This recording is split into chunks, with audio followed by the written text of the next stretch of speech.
پہلا سوال ہے مثنوی سیف الملوک و بدیع الجمال کا قصہ کس سے ماخوذ ہے؟ سی آپشن درست ہے، الف لیلا و لیلا۔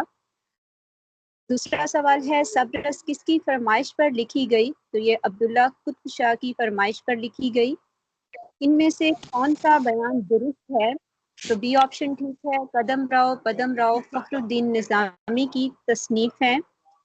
چوتھا سوال ہے اردو میں غیر مذہبی نثر کی سب سے پہلے مکمل نمونے کے طور پر کس تصنیف کا نام دیا جاتا ہے؟ تو ڈی آپشن ٹھیک ہے، صبرس۔ پانچواں سوال ہے یہ کس کا خیال ہے کہ لٹریچر کی سب سے بڑی خوبی یہ ہے کہ وہ جذبات انسانی کو حرکت میں لائے؟ تو یہ کہنا ہے نیاز فتح پوری کا۔ چھٹا سوال ہے روشن ہے اس طرح دل سوزاں میں داغ ایک، اجڑے نگر میں جیسے جلے ہے چراغ ایک، یہ شعر کس کا ہے؟ یہ شعر میر تقی میر کا ہے۔ ساتواں سوال ہے جدیدیت کی فکری بنیادوں میں کس فلسفے کا خاص کردار ہے؟ وجودیت کا۔ آٹھواں سوال ہے صبرس میں دل کا جاسوس کون ہے؟ تو نظر جو ہے وہ دل کا جاسوس ہے۔ نواں سوال ہے کس شاعر نے مختلف علوم و فنون کی اصطلاحات کو بڑی خوبی کے ساتھ اپنے قصائد میں برتا ہے؟ تو اس کا جواب ہے ذوق۔ 10واں سوال ہے کس شاعر کو تاریخ گوئی پر بھی ملکہ حاصل تھا؟ مومن خان مومن۔ کلام اقبال میں لالا کا ذکر پہلی بار کہاں ملتا ہے؟ تو بانگے درا کی غزل میں لالا کا ذکر ملتا ہے۔ 12واں سوال ہے نذیر کا دماغ چھوٹا اور تجربہ محدود ہے، یہ کس کا قول ہے؟ شمس الرحمن فاروقی کا۔ 13واں سوال ہے ان میں سے کون سی داستان لکھنؤ میں لکھی گئی؟ تو فسانہ آزاد جو ہے وہ لکھنؤ میں لکھی گئی۔ 14واں سوال ہے کھڑی بولی کے مقابلے میں شورنی اب برنے اور پراکرت کس کی سچی جانشین ہیں؟ تو اس کا جواب ہے برج پاشا۔ 15واں سوال ہے کھڑی بولی کس علاقے کی بولی ہے؟ تو یہ شمالی ہندوستان میں دلی کی جنوبی علاقوں کی بولی ہے۔ جی جزاک اللہ۔ انشاءاللہ دوسرا جو پرچہ ہے اس کے بھی کچھ سوال پڑھ دیں جہاں تک سر پڑھا چکے ہیں۔ جی میم۔ شیئر کر لیں سکیں۔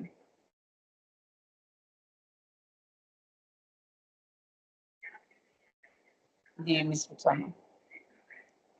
کلیم الدین احمد کی تنقید پر کس مغربی نقاد کا اثر ہے؟ تو یہ ہے ایف آر لیوس۔ 17واں سوال ہے ڈرامہ انارکلی میں انارکلی کا اصل نام کیا ہے؟ نادرہ۔ 18واں سوال ہے غالب کے خطوط کا پہلا مجموعہ کون سا ہے؟ عود ہندی۔ اپنی نظموں میں جمن وفاقی سلو اور بدو جیسی علائم کا استعمال کس نے کیا ہے؟ تو اکبر الہ آبادی نے۔ مثنوی قدم راؤ پدم راؤ کی حیثیت میں قدم راؤ کی حیثیت کیا ہے؟ راجا کی۔ 21واں سوال ہے ان میں سے کس شاعر کا تعلق بہمنی دور سے نہیں ہے؟ تو ملک خوشنود۔ اسد اللہ کس دکنی شاعر کا اصلی نام تھا؟ تو یہ ملا وجہی کا اصل نام ہے۔ 23واں سوال ہے مثنوی پھول بن میں بادشاہ خواب میں کس کو دیکھتا ہے؟ تو درویش کو دیکھتا ہے۔ ان میں سے کون سا شاعر عبداللہ قطب شاہ کے دربار کا ملک الشعراء تھا؟ تو غواصی۔ جی میم۔ بس یہ کافی ہے، یہی آج پڑھنا ہے۔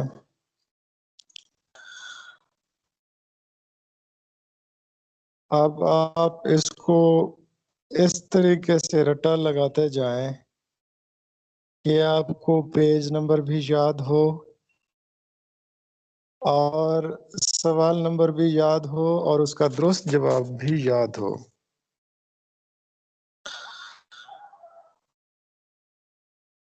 آج 2-3 ٹاپکس تھے جن پر لیکچر دینا تھا۔ صبح میرا موڈ بنا کہ آج غالب کی پینشن کو ڈسکس کرتے ہیں، پینشن کا جو معاملہ تھا۔ اس کے بعد پھر بانو قدسیہ کا چہار چمن جو 4 ناولٹس کا مجموعہ ہے اس کو ڈسکس کرنے کا پروگرام تھا۔ اس کے بعد میرے پاس تیسرا آپشن یہی تھا کہ جس ترتیب سے ہم چل رہے ہیں اردو جنرل بھٹی سنس وہ بھی ملائیں. تو اسی سلسلے میں آج ہمارا جو سوال ہے، سوال یہ تھا کہ ان میں سے کون سے شاعر عبداللہ قطب شاہ کے دربار کے ملک الشعراء تھے. ملک الشعراء آپ سب کے علم میں ہے کہ ایک شاہی خطاب ہے. یہ مختلف شعراء کو دیا گیا تھا. ملک الشعراء شاعروں کا بادشاہ، شاعروں کا چیف بھی کہہ سکتے ہیں. تو اس کا درست جواب ہے غواصی. غواصی کے متعلق پڑھتے ہیں. آپ سب کے علم میں ہے کہ دکن میں ایک بہمنی سلطنت تھی. جب بہمنی سلطنت ٹوٹی تو 5 ریاستوں میں تقسیم ہوئی تھی. کچھ لوگ کہتے ہیں کہ 11 ریاستوں میں تقسیم ہوئی تھی، لیکن زیادہ تر مورخین کا اتفاق ہے کہ بہمنی سلطنت 5 چھوٹی چھوٹی ریاستوں میں تقسیم ہوئی تھی.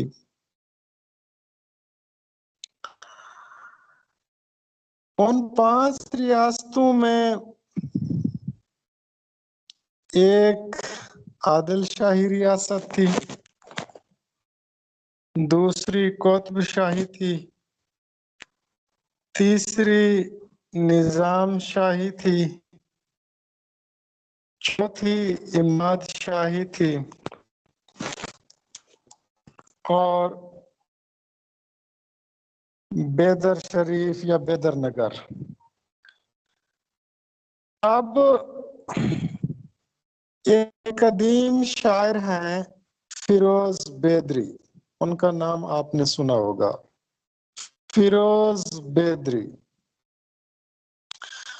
فیروز بیدری جن کا تعلق بیدر نگر سے تھا، کہتے ہیں کہ اردو کی پہلی منظوم سوانح عمری بھی فیروز بیدری نے لکھی تھی، جس کا نام پارت نامہ تھا، جس میں 121 اشعار تھے جو حضرت عبدالقادر جیلانی کی سوانح عمری تھی. فیروز بیدری کو گولکنڈا کا بلکہ گولکنڈا کا شاعر سمجھا جاتا رہا تھا، کیونکہ فیروز نے بیدر نگر کو چھوڑ کر ریاست گولکنڈا میں سکونت اختیار کر لی تھی. اسی طرح کی صورتحال غواصی کے ساتھ بھی ہے. غواصی پر ڈاکٹریٹ لیول کا کام کیا گیا ہے ریسنٹلی. پروفیسر محمد علی اثر نے غواصی شخصیت اور فن کے نام سے ان پر کام کیا ہے، اپنا ڈاکٹریٹ کا مقالہ مکمل کیا ہے. اسی طرح غواصی کا نایاب کلام یہ بھی 2009 میں ترتیب دیا گیا. اگر تحقیق کی روشنی میں دیکھا جائے تو غواصی کا نام عبداللطیف تھا. غواصی کا اصل نام عبداللطیف تھا. ان کی کنیت ابو محمد تھی. جدید ترین تحقیق کے مطابق غواسی کا اصل وطن بھی بیدر نگر تھا، جیسے فیروز جس نے پرتنامہ منظوم سوانح عمری لکھی ہے، اس کا بھی جو اصل وطن تھا، اصل مسکن تھا، وہ بیدر نگر تھا۔ کہ 5 ریاستیں بنی تھی نا، ان میں سے ایک بیدر نگر بھی تھی۔ تو غواسی بھی جدید تحقیق کے مطابق بیدر نگر کا شاعر تھا۔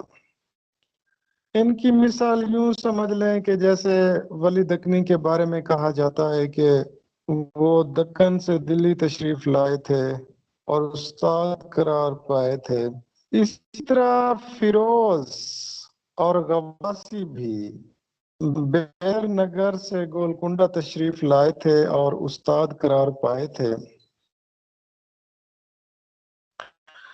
ہم کہہ سکتے ہیں غواسی کا دوسرا وطن تھا وہ گولکنڈہ تھا۔ غواسی کلی قطب شاہ کے عہد میں گولکنڈہ چلا آیا اور اگر قطب شاہی کے اولین شعراء کو دیکھا جائے، فیروز، محمود، ملا خیالی، ان کا تعلق بھی ریاست گولکنڈہ سے تھا۔ یہ تینوں شاعر ابراہیم قطب شاہ کے عہد سے تعلق رکھتے ہیں، اور یہ جو فیروز ہے یہ بھی ابراہیم قطب شاہ کے عہد میں گولکنڈہ میں تشریف لے آئے تھے۔ خیر، ہم کہہ سکتے ہیں کہ جو غواسی ہے اس کا اصل وطن تو بیدر نگر تھا، لیکن پھر وہ گولکنڈہ تشریف لائے۔ گولکنڈہ میں قطب شاہی خاندان حکمران تھا۔ ان میں سے ایک بادشاہ تھا جس کا نام تھا عبداللہ قطب شاہ۔ عبداللہ قطب شاہ نے تقریباً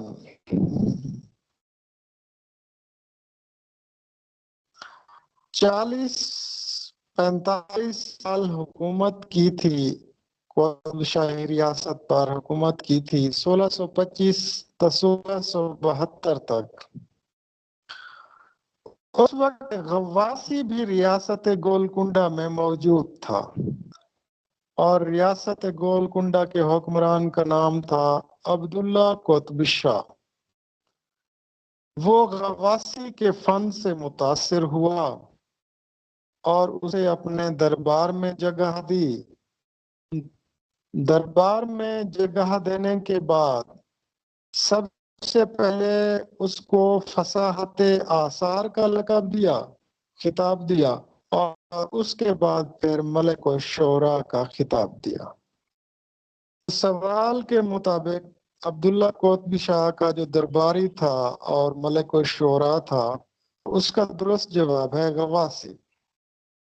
غواسی کے متعلق میں نے آپ کو بتا دیا ہے کہ ان کا اوریجنل جو مسکن تھا، جو ان کا اصل مسکن تھا، وطن تھا، وہ بیدر نگر تھا، لیکن یہ کلی قطب شاہ کے عہد میں تشریف لائے، عبداللہ قطب شاہ کے عہد میں ملک الشعراء قرار پائے، فصاحت آثار اور ملک الشعراء کے خطابات سے ان کو نوازا گیا تھا۔ اب ہوا یہ کہ ریاست گولکنڈہ کا ایک وفد ریاست بیجا پور کی طرف روانہ کیا گیا تھا۔ اس وفد میں یہ غواسی بھی شامل تھے۔ اکثر طالب علم پریشان رہتے ہیں کہ سر کسی جگہ لکھا ہوتا ہے کہ غواسی گولکنڈہ کا ہے اور کسی جگہ لکھا جاتا ہے کہ بیجا پور کا ہے، تو بنیادی طور پر یہ بیدر نگر کے رہنے والے تھے سلطان عبداللہ قطب شاہ نے جو گولکنڈہ کے بادشاہ تھے ان کو اپنا درباری شاعر بنایا، اور پھر 1635 میں یہ شاہی سفیر بن کر ریاست بیجاپور تشریف لے گئے تھے۔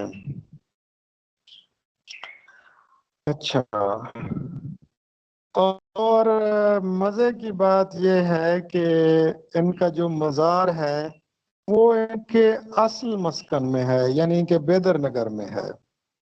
بیدر نگر میں پیدا ہوئے اور ان کا مزار بھی بیدر نگر میں ہے۔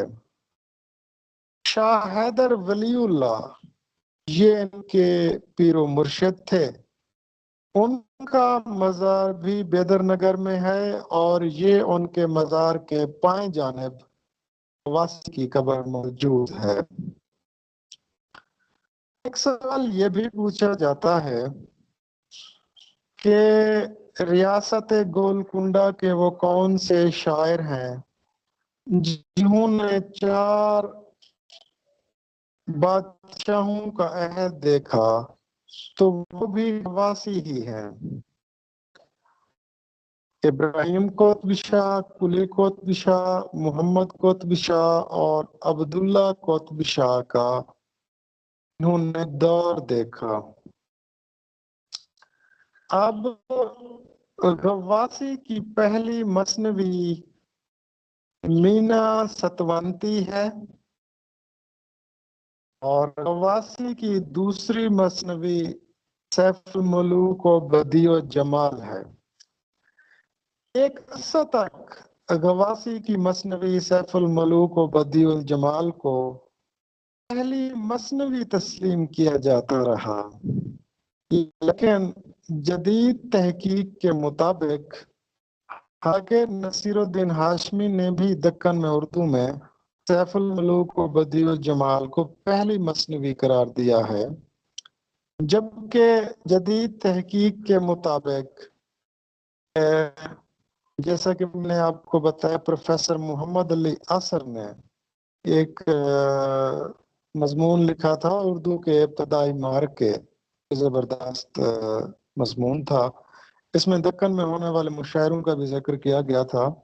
تو وہ کہتے ہیں کہ مینا ستونتی کی جو ہے غواصی کی پہلی مثنوی ہے، اور ڈاکٹر محمد یعقوب عامر نے بھی یہی کہا ہے کہ مینا ستونتی غواصی کی پہلی مثنوی ہے، جبکہ سیف الملوک بدیع الجمال یہ غواصی کی دوسری مثنوی ہے۔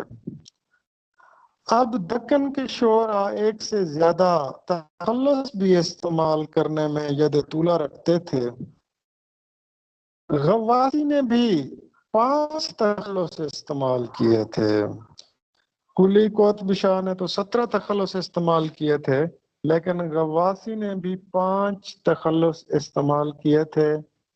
ایک غواص بغیر شد کے، دوسرا غواص شد کے ساتھ، تیسرا غواصی شد کے ساتھ، چوتھا غواصی غیر شد کے ساتھ، پانچواں غواصیہ۔ پروفیسر محمد علی اصغر کہتے ہیں کہ غواصی دبستان دکن کا سب سے بڑا شاعر ہے، اور وہ کہتے ہیں کہ غزل کے میدان میں قطب شاہی عہد کا کوئی شاعر اس کا مقابلہ نہیں کر سکتا، اور یہ بھی کہا جاتا ہے کہ ولی دکنی نے بھی غواصی کی غزل گوئی کی پیروی کی تھی۔ غواصی نے چھوٹی بہن کا استعمال کیا تھا، اور مقامی عناصر بھی اس کی شاعری میں بہت زیادہ ملتے ہیں۔ تو آپ اس کی مزید شاعری بھی پڑھ سکتے ہیں، اور پروفیسر محمد علی اصغر کی رائے بھی اس کے متعلق پڑھی جا سکتی ہے۔ اور یہ کہا جاتا ہے کہ ملک و شورا غواسی یہ عبداللہ قطب شاہ کے عہد میں ان کا مشیر بھی تھا، اور ان کے کلام میں اس عہد کے سماجی حالات کا بھی تذکرہ ملتا ہے، خاص طور پر حکومتی بد انتظامی، رشوت خوری، نظم و نسق پر بھی انہوں نے تنقید کی تھی۔ اب یہ بات کنفرم ہو چکی ہے کہ غواسی کا آبائی وطن بیدر شریف تھا، پھر یہ گولکنڈہ تشریف لائے، اور اس کے بعد پھر یہ گولکنڈہ میں عبداللہ قطب شاہ کے درباری شہر بنے، جہاں سے ان کو ملک و شعراء کا خطاب ملا۔ تو اس طریقے سے غواسی کے بارے میں ہماری تمام معلومات مکمل ہوئی۔ حالانکہ اس بارے میں بہت کچھ بتایا جا سکتا تھا، لیکن ہماری ایک پرانی ممبر نے کہا کہ سر آپ اتنا زیادہ تفصیل نہ بتایا کریں، کیونکہ اتنی زیادہ تفصیل نہ انٹرویو میں پوچھی جاتی ہے نہ ٹیسٹ میں۔ اصل میں پڑھنے کا مقصد آپ لوگوں نے غلط سلیکٹ کیا ہوا ہے۔ پڑھنے کا مقصد یہ ہے کہ آپ اپنی گرومنگ کر کے جائیں۔ جب آپ اپنے آپ کو ویل گروم کریں گے، اس کے بعد پھر ریزلٹ دیکھیے گا۔ خیر، اب میری کوشش ہوگی کہ مختصر اور جامع پڑھایا جائے۔ اس کو بھی مختصر نہیں کہہ سکتے، کیونکہ آپ دیکھیں 40 منٹ تو ہو چکے ہیں۔ جی